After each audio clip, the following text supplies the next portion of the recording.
আল্লাহরে সন্তানটারে শেষ করছে, আমি কি করব? সন্তানহারা এক বাবার বুক ফাটা কান্না। দেশে আগুন জ্বলছে, বিদ্রোহ হচ্ছে, আর তার মাঝে পড়ে প্রাণ গিয়েছে হাজারো মানুষের। সন্তান হারিয়ে এক রিকশাওয়ালা বাবার বুক ফাটা কান্নার ভিডিও দেখলে আপনিও কাঁদবেন। দেখুন সেই ভিডিও।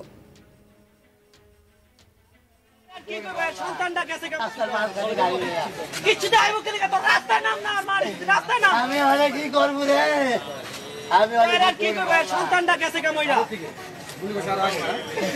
ওরে আল্লাহ রে, আমি কি করবো রে আল্লাহ?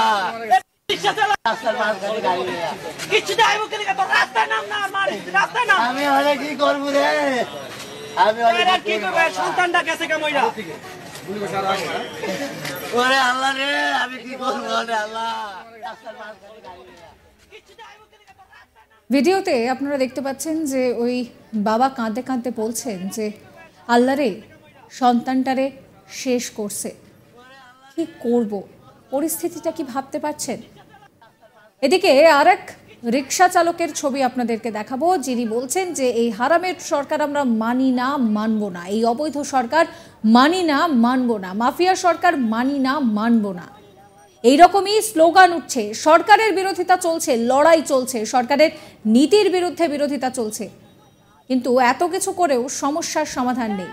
দেখুন সেই ভিডিও।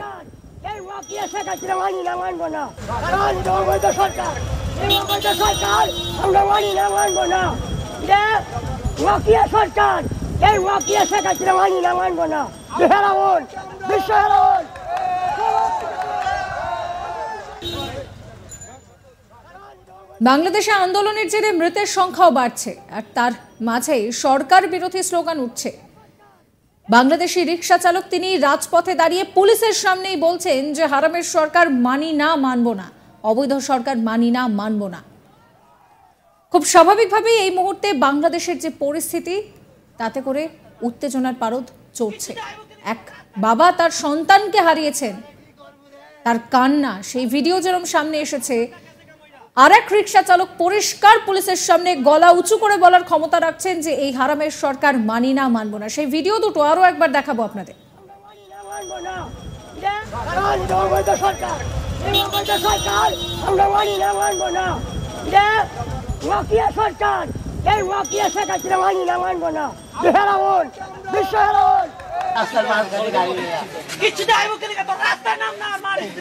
আমি হলে কি করবো রে? সন্তানটা গেছে কামইরা।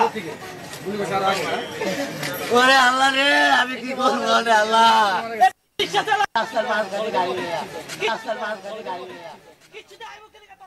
প্রসঙ্গত কোটা সংস্কার আন্দোলনে মানুষের মৃত্যুর খবর আমেরিকার পররাষ্ট্র দফতরকে কে দিয়েছে?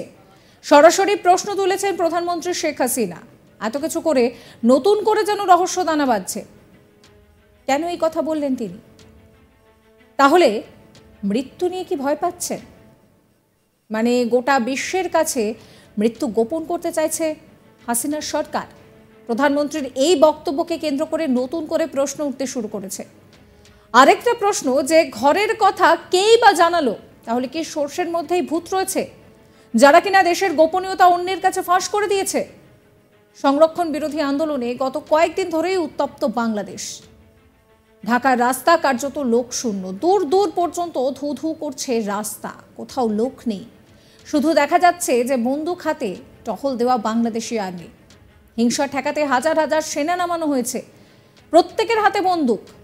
নামানো হয়েছে বিশাল ট্যাঙ্ক, জারি কারফিউ। ওপর থেকে আকাশপথে হেলিকপ্টার নজর রাখছে। সংবাদ সংস্থা সূত্রে খবর, কোটা সংস্কার আন্দোলন চলাকালীন বিগত কয়েকদিনে শুধু ঢাকা শহর থেকেই গ্রেফতার 500রও বেশি।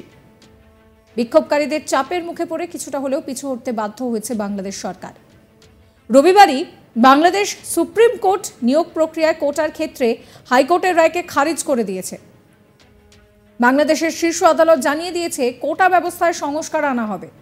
সরকারি চাকরির ক্ষেত্রে মোট কোটা থাকবে 7%, যার মধ্যে 5% মুক্তিযোদ্ধাদের সন্তান সন্ততিদের জন্য, 1% অনগ্রসর শ্রেণী, আর 1% বিশেষভাবে সক্ষম ও তৃতীয় লিঙ্গের জন্য।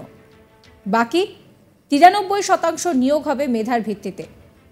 এই নিয়ে একটা চাঞ্চল্যকর খবর সামনে আনলেন শেখ হাসিনা। বুধবার তিনি বৈঠকে এই কথাই বলছেন।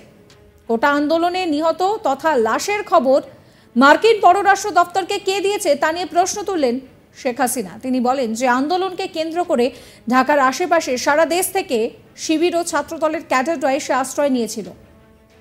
ছাত্র আন্দোলনে মৃত্যুর আগেই স্টেট ডিপার্টমেন্টের বক্তব্য চলে এলো যে মারা গিয়েছে। মৃত্যুর খবর কে দিল তাদের? মারার নির্দেশটা কে দিল? যারা আজ দেশের সর্বনাশটা করলো তারা জনমানুষের জন্য সমস্ত স্থাপনায় আঘাত করলো। ক্ষতি তো হলো জনগণের। শোনাবো তার কথা। যে লোক চলে আসা, এরা ঢাকা ঠিক বাইরের পেরিফেরিতে থেকে ওই এক এক জায়গা থেকে যারা যেদিক থেকে আসছে এবং সমস্ত বাংলাদেশ থেকে এই শিবির জামাত এরা কিন্তু ঢুকে আসছে, সাথে সাথে ছাত্র দলেরও ক্যাডাররা কিন্তু সক্রিয় ছিল, কারণ যতগুলি ঘটনা ঘটছে এরাও কিন্তু সম্পৃক্ত। তখনও কোনো লাশ পড়ে নাই, কিন্তু স্টেট ডিপার্টমেন্টের বক্তব্য এসে গেল যে 2টি লাশ পড়েছে। তো লাশের খবর তাদের কে দিল? তাহলে লাশ ফেলার নির্দেশটা কে দিয়েছিল? একই সঙ্গে তিনি বলছেন যে জীবনের মান উন্নতির জন্য যতগুলো স্থাপনা তৈরি করেছে সব তারা ভেঙে দিয়েছে। এই ক্ষতিটা তো জনগণের। এখানে জনগণকেই রুখে দাঁড়াতে হবে। সন্ত্রাস জঙ্গিবাদের বিরুদ্ধে জনগণকে এগিয়ে আসতে হবে। এরা কোনোদিনই দেশের কোনো ভালো কিছু করতে পারে না। বাবা মা ভাই বোন সবাইকে মারার পরেও আমি ফিরে এসেছি শুধুমাত্র গরিব মানুষের জন্য, সাধারণ মানুষের জন্য। আমরা স্বাধীনতা এনেছি, সেই স্বাধীনতা এইভাবে বিফলে যেতে পারে না। আমার দেশের মানুষ মাথা উঁচু করে চলবে। আমি যে কথা দিয়েছি সেই কথা রেখেছি। আজকে কাউকে কুড়ে ঘরে থাকতে হয় না।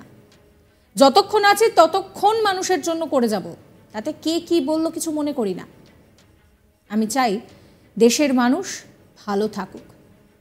আবারও কতগুলো রক্ত ঝরল, সেটা তো আমার কাম্য ছিল না। আর এতে মানুষকেও দোষ দিই না।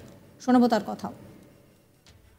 আর্থসামাজিক উন্নতির জন্য, তাদের আয় বৃদ্ধি, তাদের চলাচল সুন্দর, তাদের জীবন মান উন্নত করবার জন্য যতগুলি স্থাপনা তৈরি করেছে সবগুলিতেই তারা আঘাত করেছে, সবগুলি তারা ভেঙে দিয়েছে।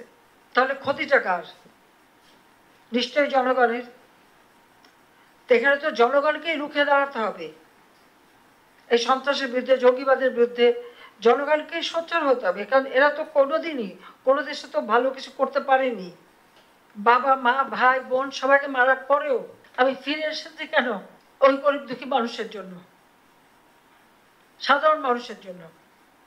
আর আমরা স্বাধীনতা এনেছি, সেই স্বাধীনতা তো বিফল হতে পারবে না। সাবস্ক্রাইব করবেন চ্যানেলটিকে।